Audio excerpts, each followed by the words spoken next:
Yan, bukas ang bahay. Pasukin natin. Oh, malawak. Yan.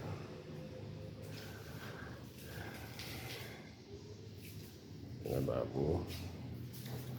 Tapos ang CR. May shower na. Yan.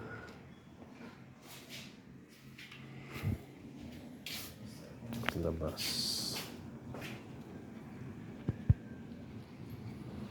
Ito sa kapatid ko. Tapos yun sa mama ko. Malapit lang yun sa mama. Nagdilig ng mga halaman. Ito yung likod ni ma'am.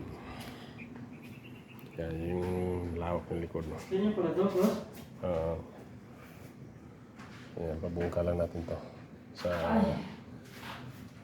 mga tao pag matunover na. Yan, malamig dito, mapuno. Yan.